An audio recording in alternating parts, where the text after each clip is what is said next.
Hey, we'll start this one with ZeFrank. Here are true facts about the owl. Baby owls are called owlets, and they look like a cotton ball that grew a face and legs.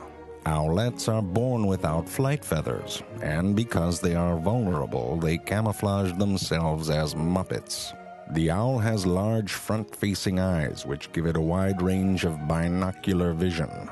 Its eyes are nearly immobile in their sockets, and therefore it must swivel its head around its neck to see. Some owls bob their heads up and down in order to maximize their depth perception.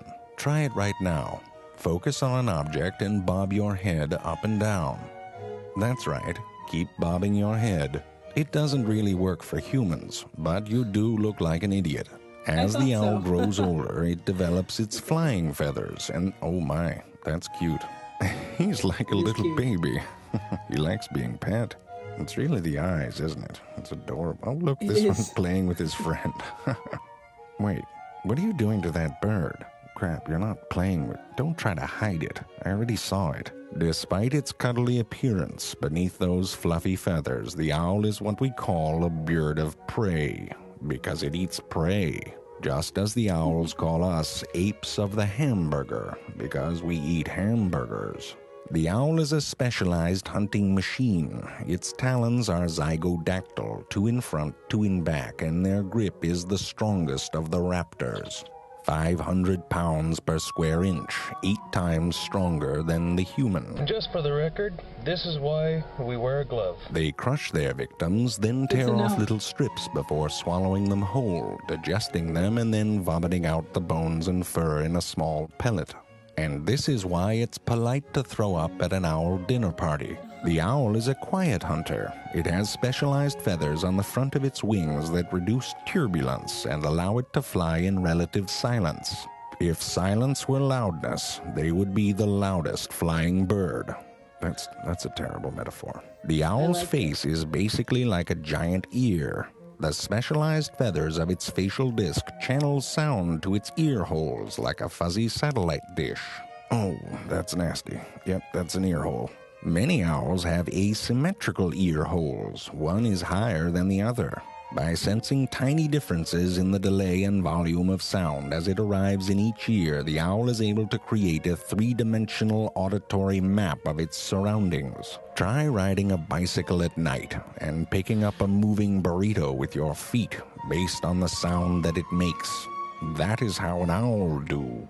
When they aren't being quiet, owls make a wide variety of sounds. Perhaps the most famous of these sounds is the woo-woo sound made by some owls. It reminds me of the fairy tale, where a young girl is lost in the forest, and she sees an owl and asks it, "Do you know where my mother is?" And the owl responds, "Why the hell would I know where your mother is? Are you stupid? And why are you fairy tale children always getting lost in forests and hallucinating about animals that can talk?" And then the owl swooped down and ripped the little girl's face off and ate her eyeballs. And then the owl hooted. Hoo hoo. It's a German fairy tale, so it's a little dark, I guess. Maybe it's the translation. Nope, not the translation. It says right here, rips her face off. Oh God, there's even a picture. Just remember, don't do drugs, because an owl may just rip your face off.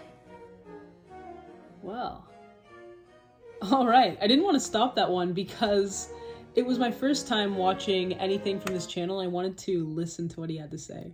I wish it was a bit longer. I didn't learn as much in this one as I had from some of the other animal information channels we've been watching lately, but I can't really gauge that off of one video, so we'll have to watch more from him. This was a subscriber request. The channel's called ZeFrank. You're going to find it linked in the description in case you want to check out some of his other titles. Thank you for sending it in. And drop your favorite ZeFrank video for us to watch in the future. I'm appreciating the nature videos in general. And he had a voice for radio. There's definitely a positive correlation for me between an animal education channel and a solid narration voice. Like David Attenborough has me listening to subjects for 50 minutes worth of time that I don't necessarily care about because his voice is so soothing. Or who else? Brian Cox narrating anything history has the same effect for me.